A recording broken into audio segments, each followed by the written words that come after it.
Bonjour à tous et bienvenue dans ce nouvel épisode d'Histoire de guerre. Cette vidéo est sponsorisée par Displate, le site de vente de posters en métal, mais je vous en parle en fin de vidéo avec un code promo pour ceux que ça intéresse. Aujourd'hui les amis, je vous propose de découvrir l'une des guerres les plus étranges du XXe siècle. Cela se passe en 1969. Le Honduras et El Salvador, deux pays d'Amérique centrale, sont en lice pour la qualification à la Coupe du Monde de 1970. Les équipes de football des deux nations peuvent pour la première fois de leur histoire se qualifier à la compétition. L'enjeu est donc de taille. Et c'est dans ce contexte que les tensions entre les supporters des deux équipes vont culminer au point où 3 semaines après le dernier match de football, les deux pays entreront en guerre.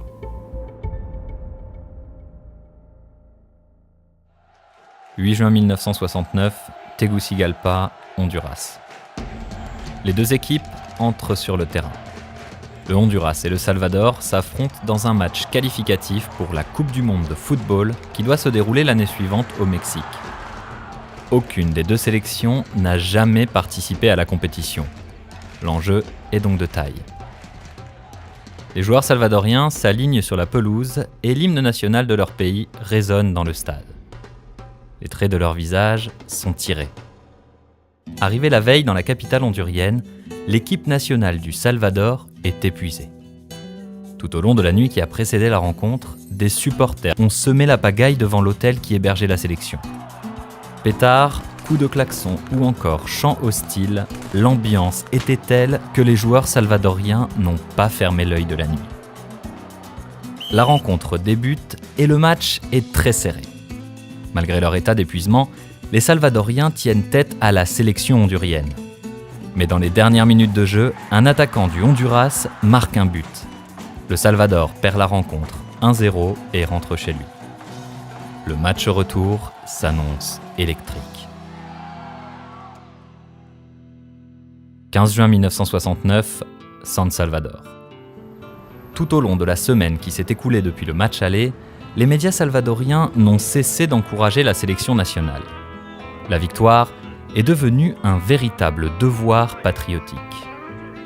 Les habitants du pays d'Amérique centrale n'ont pas oublié l'accueil que leur voisin a réservé à leur équipe. Dès l'arrivée des joueurs honduriens dans la capitale, des incidents émaillent le quartier qui entoure leur hôtel. Les supporters salvadoriens se réunissent autour des lieux. Ils frappent sur des boîtes de conserve et jettent d'innombrables projectiles contre les fenêtres de l'établissement. Dans la nuit, l'hôtel est mis à feu.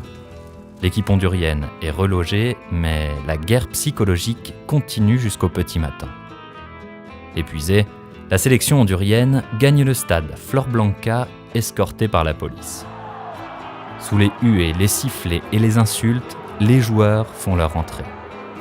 L'hymne du Honduras est inaudible. L'issue du match ne fait guère de doute. Le Salvador, en bien meilleure forme, remporte la rencontre haut la main, 3-0. Mais le match continue après le coup de sifflet final. Des centaines de supporters honduriens qui ont fait le voyage sont pris à partie et molestés par la foule à laquelle se mêlent des groupes armés d'extrême droite. Le soir même, des émeutes éclatent à Tegucigalpa, la capitale du Honduras. En représailles aux actes commis sur leurs compatriotes à San Salvador, des bandes armées attaquent les habitants salvadoriens. Les magasins possédés par des immigrés sont pillés, les voitures immatriculées au Salvador brûlées. Des factions paramilitaires ultranationalistes sèment la terreur. Les immigrés salvadoriens se cachent ou s'enfuient. C'est le début d'une escalade inéluctable. Dans les 10 jours qui suivent la rencontre, 10 000 Salvadoriens sont forcés d'abandonner tout ce qu'ils ont et de s'enfuir du Honduras. Radios et journaux usent de tous les superlatifs pour dénoncer les actes du pays voisin. Au Salvador, on va même jusqu'à employer le terme de génocide. 26 juin 1969, stade Azteca, Mexico City. C'est dans un contexte d'extrême tension que se déroule la 3e et dernière rencontre entre les deux sélections.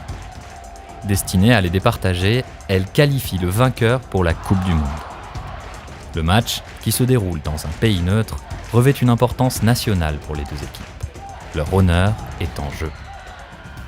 un public clairsemé acclame les joueurs qui entrent dans l'enceinte du stade, protégés par un dispositif policier exceptionnel.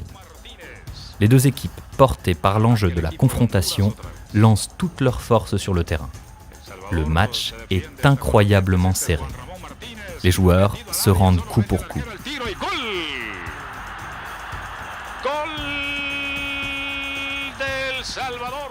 À la fin du temps réglementaire, le Honduras et le Salvador n'ont pas réussi à se départager. L'écran affiche désespérément 2 buts partout.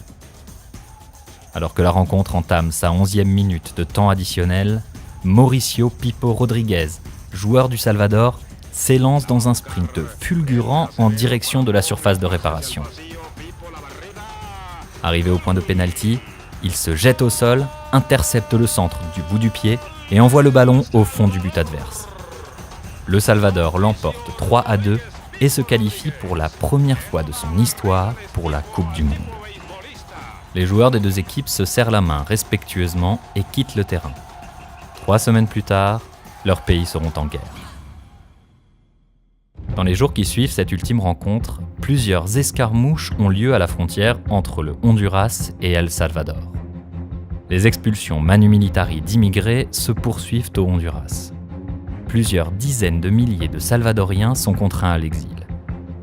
Le 4 juillet, la tension monte d'un cran lorsque le vice-consul du Salvador est assassiné. Des deux côtés de la frontière, on appelle les réservistes, on demande aux troupes de se tenir prêtes. La guerre est proche. Pourtant, les deux pays voisins ont longtemps été soudés. Leur histoire, leur langue et même leur population sont communes. Mais depuis la deuxième moitié du XXe siècle, de plus en plus de tensions ont exacerbé les rivalités entre ces deux nations d'Amérique centrale. Le Salvador, 6 fois plus petit que son voisin hondurien, est bien plus riche et surtout plus peuplé. De par la densité de population et le manque de terres cultivables, des centaines de milliers de paysans salvadoriens se sont exilés chez leurs voisins, parfois sans autorisation officielle, pour cultiver d'immenses parcelles de terrain encore vierges. Le Honduras, pays le plus pauvre de la région, est quant à lui dirigé par une caste de militaires et gangréné par la mainmise de l'United Fruits Company.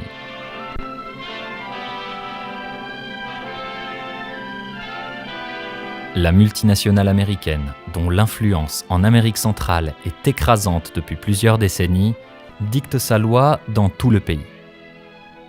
Véritable État dans l'État, elle contrôle ports, transports maritimes, voies ferrées, télécommunications et banques. L'United Fruits Company fait et défait à sa guise les gouvernements. Accablé par une prospérité qui lui échappe, le Honduras accuse son voisin. Plutôt que de s'attaquer aux vraies raisons de la faillite économique de son pays, le gouvernement jette la pierre aux paysans salvadoriens immigrés. Ils seraient à l'origine de tous les maux du pays. Le régime autoritaire craint en réalité un soulèvement de ses propres agriculteurs et cherche à cacher les faiblesses de sa politique. Pour faire taire les revendications du peuple et empêcher une révolte, le gouvernement du général Lopez exploite sciemment le ressentiment anti-salvadorien. Dans les années 1960, l'hostilité des Honduriens envers les Salvadoriens est de plus en plus visible. En 1967, une réforme agraire au Honduras permet officiellement d'expulser les étrangers et de prendre possession de leurs terres. La mesure, qui vise avant tout les Salvadoriens, accentue la xénophobie. L'année suivante, des centaines de familles salvadoriennes se font expulser du Honduras.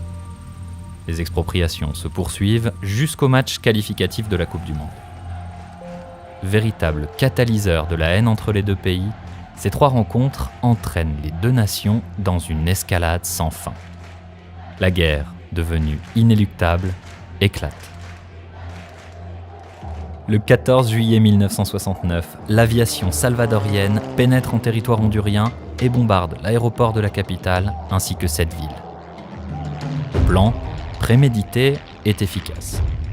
Pour la première fois de son histoire, l'armée du Salvador entre en action contre un autre pays. Ses troupes avancent sur les axes principaux et remporte plusieurs victoires face à une armée hondurienne moins bien équipée et moins organisée. L'objectif de l'invasion, soigneusement préparé par les Salvadoriens, est de contrôler un maximum de territoire le plus rapidement possible. La percée fulgurante est cependant ralentie par le terrain, boueux en cette saison des pluies, le relief montagneux et une résistance inattendue des civils honduriens. Dans les airs, c'est le Honduras, en supériorité numérique, qui prend le dessus. Les corsaires honduriens, des avions tout droit sortis de la Seconde Guerre mondiale, bombardent les sites stratégiques du Salvador. Dépôts de pétrole, raffineries, stocks de munitions, plusieurs sites d'importance sont détruits. Après avoir progressé de 60 km au maximum en territoire ennemi, l'armée du Salvador marque le pas, immobilisée. Dans les coulisses, l'OEA, l'Organisation des États américains, exhorte les deux belligérants à faire la paix. En pleine guerre froide, les États-Unis voient d'un mauvais œil la guerre fratricide entre ces deux alliés anticommunistes. Sous la pression des organisations internationales, un cessez-le-feu entre en vigueur le 18 juillet 1969, après seulement 4 jours de conflit ouvert. Le 4 août, après d'ultimes négociations, l'armée du Salvador reflue derrière sa frontière. Les territoires occupés sont rendus au Honduras en échange de garanties pour la sécurité des immigrés salvadoriens.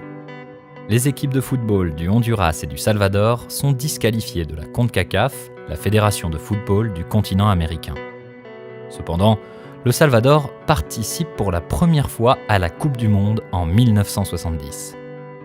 Malheureusement, il s'agit également de la première équipe de l'histoire à se faire éliminer en phase de poule sans marquer un seul but. La guerre a duré uniquement 100 heures, mais elle a été meurtrière. Le conflit fratricide coûte la vie à 3000 personnes, majoritairement des civils. Entre 60 000 et 130 000 immigrés salvadoriens fuient le Honduras durant cette période, craignant pour leur vie. Loin d'être anecdotique, ce conflit a un impact durable sur l'Amérique centrale. La zone de libre-échange entre les deux pays est gelée. Ce n'est que le 30 octobre 1980, plus d'une décennie après la guerre du football, qu'un traité de paix est finalement signé entre le Honduras et le Salvador. La guerre du football a-t-elle vraiment été déclenchée par des rencontres sportives ? On ne peut pas vraiment le dire, les amis. Il faut savoir que les tensions entre El Salvador et le Honduras étaient déjà bien présentes depuis de nombreuses années. Match de football ou non, la guerre aurait dans tous les cas éclaté entre ces deux pays. Mais il est vrai que ces rencontres ont joué un rôle de catalyseur. Elles ont mis le feu aux poudres et exacerbé les tensions qui existaient entre ces deux pays, au point où, comme vous avez pu le voir, ils se sont déclaré la guerre 3 semaines à peine après le dernier match. Il faut d'ailleurs savoir qu'en Amérique latine, la frontière entre football et politique est parfois très mince. Les amis, cette vidéo vous a été proposée par Displate, le site de vente de posters en métal. Je vous en ai déjà parlé à plusieurs reprises sur la chaîne. Il s'agit de tableaux métalliques que vous pouvez très facilement installer sur votre mur en collant un support aimanté qui vous permet de disposer votre tableau à votre guise. On en a profité pour mettre un peu à jour la déco du studio, mais également la déco de nos bureaux et on est vraiment super content du résultat. Sachez que sur Displate, vous pourrez retrouver plus de 800 000 designs différents. Il y en a pour tous les goûts, vraiment, que ce soit la nature, le voyage, le sport ou encore les univers geek, gaming ou comics. Avec le lien qui figure dans la description, vous pouvez bénéficier jusqu'à 30% de rabais pendant la première semaine qui suit la sortie de cette vidéo. Cette promotion passe ensuite à 20%. Sachez qu'en passant via le lien dans la description, vous soutenez directement notre chaîne et vous nous permettez de continuer à produire ces épisodes d'Histoire de guerre. C'est donc très important pour nous et je vous remercie d'avance pour votre soutien. D'ailleurs, pour chaque Displate acheté, un arbre est planté et ça c'est plutôt cool. Les amis, si cette vidéo vous a plu, je vous recommande vivement l'épisode sur le match de la mort, cette rencontre de football qui a opposé des joueurs ukrainiens à des joueurs de l'armée allemande lors de la Seconde Guerre mondiale. Autrement, n'hésitez pas à nous laisser vos commentaires sous cette vidéo, à laisser un petit pouce bleu ou à vous abonner à la chaîne pour suivre nos aventures et les prochains épisodes d'Histoire de guerre. Je vous souhaite un bel été et je vous dis à très bientôt pour de nouvelles vidéos sur la chaîne. Salut, salut!